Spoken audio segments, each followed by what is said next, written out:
Assalamualaikum warahmatullahi wabarakatuh. Nah, teman-teman kita masuk di mata kuliah Microsoft Project. Nah, di sini siapa yang sudah pernah mendengar Microsoft Project? Atau teman-teman mungkin nggak pernah pakai Microsoft Project, tapi punya atau menggunakan aplikasi sejenis. Sebetulnya Microsoft Project itu apa? Jadi Microsoft Project itu biasanya digunakan oleh para manajer proyek.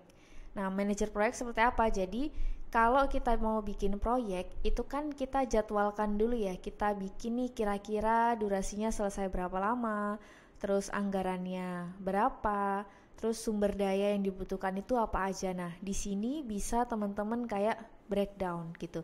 Kayak misalkan teman-teman nih, hari ini kira-kira kalian mau ngapain? Nah, kalian bikin list atau kayak ya notes lah atau catatan kira-kira nih hari ini mau ngapain aja. Atau misalkan mau masak. Nah, mau masak itu mau bikin nasi goreng. Kalau mau bikin nasi goreng, apakah tiba-tiba langsung jadi atau gimana tahapannya? Nah, tahapan-tahapan tadi teman-teman tuliskan di Microsoft Project. Jadi, di Microsoft Project ini nggak cuman para manajer proyek atau mungkin biasanya ya, yang paling banyak menggunakan itu kayak anak teknik sipil, arsitektur, lalu developer, itu mereka menggunakan Microsoft Project ini.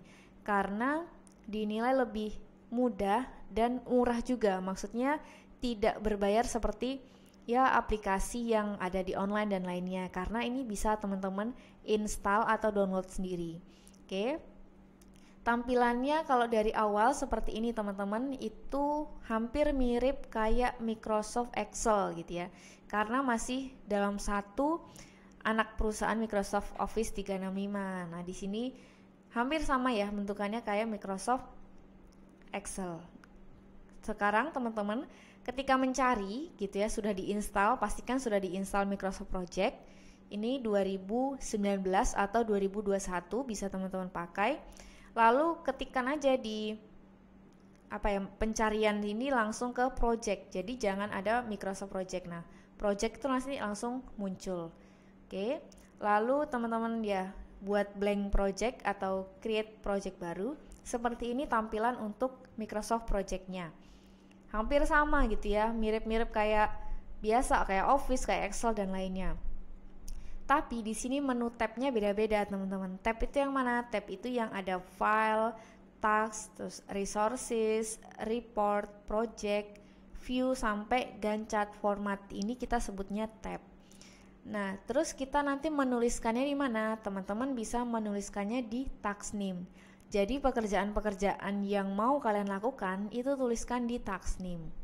Nah, di sini di kanannya ada durasinya, ada waktu mulainya kapan, finish, dan nanti ada fitur-fitur lainnya yang akan kita bahas satu persatu.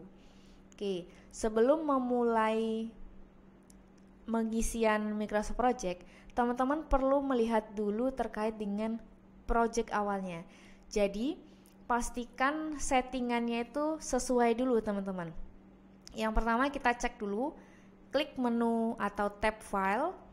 Terus juga teman-teman silahkan pilih yang paling kiri, paling bawah ada option.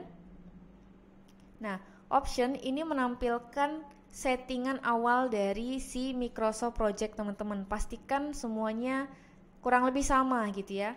Jadi yang perlu teman-teman perhatikan di bagian schedule. Nah, di bagian schedule ini week starts on Monday. Jadi minggu atau kita kerja itu hari apa sih? Hari Senin. Atau ada juga pekerjaan yang dimulainya hari Minggu. Nah, ini bisa teman-teman ganti menjadi Sunday. Tapi kita buat menjadi Monday aja, jadi hari Senin. Lalu tahun pertama atau bulan pertama dimulai dari Januari. Ada start time, terus end time gitu ya. Waktu per hari berapa, per week sama per bulan. Ini bisa teman-teman sesuaikan. Lalu yang selanjutnya teman-teman perlu melihat yang new task created. Jadi ini ketika diklik, mungkin teman-teman kalau masih pertama kali buka itu masih manual schedule. Nah, teman-teman ganti jadi auto schedule. Oke. Nah, sudah semua disamakan. Oke, selanjutnya teman-teman klik yang bagian menu save. Nah, di menu save ini kan ada default file location. Jadi pastikan teman-teman itu menaruh pekerjaan projectnya di tempat yang sesuai. Misalkan kalau di laptop di komputer kampus itu kan dipakai bersama ya. Jadi teman-teman pastikan menggunakan folder ya dengan nama kalian masing-masing. Atau ya sesuaikan aja kira-kira teman-teman mau menyimpannya di mana gitu. Oke. Lalu di checklist juga jangan lupa yang auto save every. Ini teman-teman kalau kita ngerjain kan terkadang kita mungkin lupa ya nge-save-nya, atau tiba-tiba takutnya nih mati listrik nih, akhirnya belum di save. Nah, ini bisa mengantisipasi itu. Jadi setiap 15 menit saya mengaktifkan auto save. Jadi kalau ada sudah 15 menit itu biasanya nanti ada kayak kolom muncul tulisan apakah akan di save, di cancel dan lainnya. Teman-teman bisa menambahkan atau mengurangkan waktunya bebas. Oke. Terus jangan lupa di checklist juga yang save to computer by default. Lalu klik OK kalau sudah. Nah, lalu hal yang kedua yang harus kita lakukan sebelum menuliskan projectnya yaitu melihat dari project information ada di tab project. Kita ulang ya. Jadi ini ada tab task, lalu kita pilih yang tab project. Pilih yang menu atau fitur project information. Di sini ada dua kolom, yang paling awal nih ya, ada start date sama finish date. Tapi yang finish date ini kan nggak bisa diklik ya teman-teman. Dikliknya dari yang paling bawahnya. Jadi schedule from itu kalian cari dulu. Kalau teman-teman mau mengganti yang finish, berarti arahkan ke finish.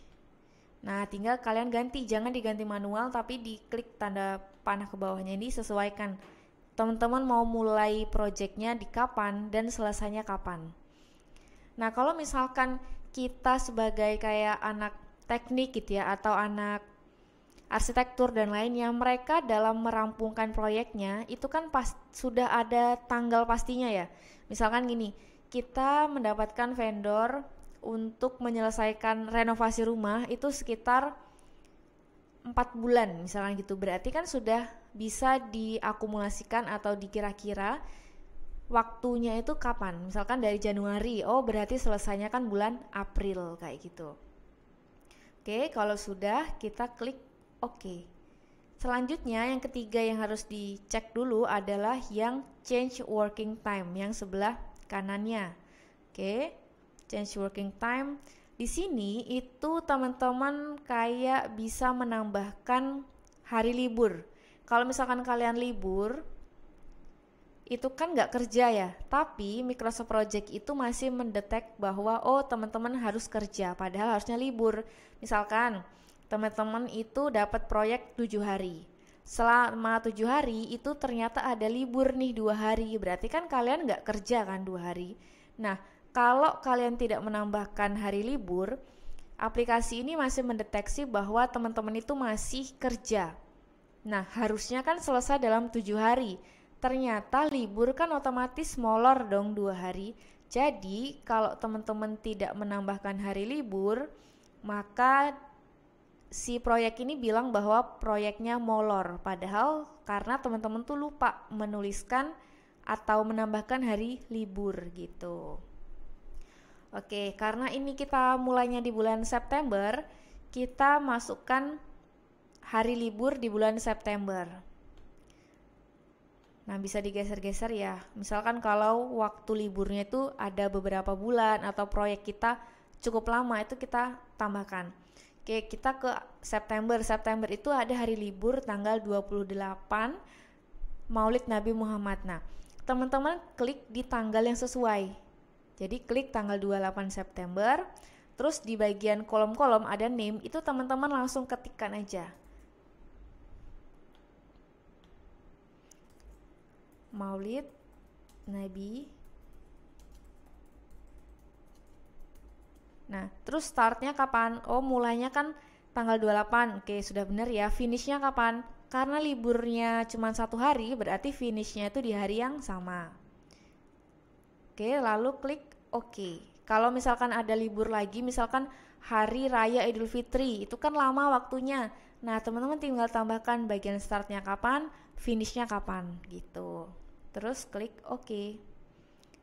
Nah, itu kayak exceptionnya atau pengecualian tanggal. Oh, ini ada hari libur seperti itu. Oke. Nah, di sini fitur-fiturnya yang paling sering digunakan itu di tab task, project, nanti di report itu yang sudah setelah UTS, teman-teman akan mendapatkan reportnya ini. Kalau yang awal-awal kita bahasnya di task, terus di project sama di Gantt chart format gitu.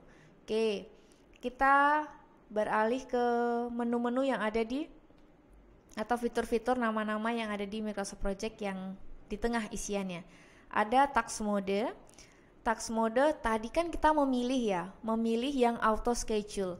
Jadi ketika teman-teman mengisi di task name itu nanti jadi auto schedule. Misalkan saya mau menganalisis konten Instagram. Oke, nah ketika teman-teman enter itu langsung ada durasinya. Jadi durasi templatenya itu dibuat 1 hari memang dari sananya. Terus mulainya karena sekarang tanggal 19, jadi mulainya juga tanggal 19, lalu finishnya juga di hari yang sama. Lalu misalkan nih, kalau mau teman-teman ganti secara manual itu bisa. Dengan cara apa? Dengan cara klik yang task modenya ini, lalu pilih tanda ke bawah, terus pilih manual. Gitu. Misalkan nih, yang bawah itu mau manual. Manual nih misalkan mengumpulkan data konten misalkan ya, terus enter. Nah, oke, ini tadi kita auto schedule ya, sorry teman-teman. Dari sini kalau mau diganti yang full semua, gantinya yang di bawah. Yang paling bawah ini kan ada new task, auto schedule, berarti ketika kalian bikin lembar baru atau pekerjaan baru itu langsung auto schedule. Kalau mau diganti manual bisa di sini. Oke, misalkan apa?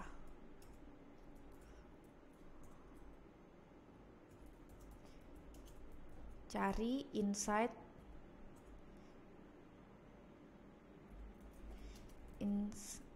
konsumen. Nah, ketika teman-teman sudah manual di bawah, itu nanti durasi start dan finish itu nggak ada tulisannya, jadi kalian menambahkan secara manual. Itu bedanya. Terus apalagi bedanya yang membedakan antara manual dan auto? Itu bisa dilihat dari gambar task modenya.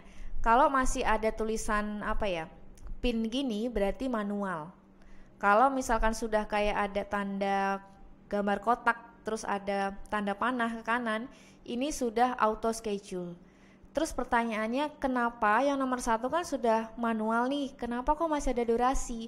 Karena awalnya kan mengisi auto schedule, terus saya ganti jadi manual. Nah itu tetap durasinya masih tetap ada. Tapi misalkan ya ini sudah auto, diganti nih jadi manual, tetap waktunya, jadi waktunya masih tetap ada. Tapi misalkan ini dari awal manual nih, terus kita ganti jadi auto schedule. Nah, dia langsung bikin kira-kira durasinya kapan. Seperti itu teman-teman. Oke, mungkin sekian untuk perkenalan kita. Kita lanjut di minggu ke depan, yaitu latihan 1. Terima kasih. Wassalamualaikum warahmatullahi wabarakatuh.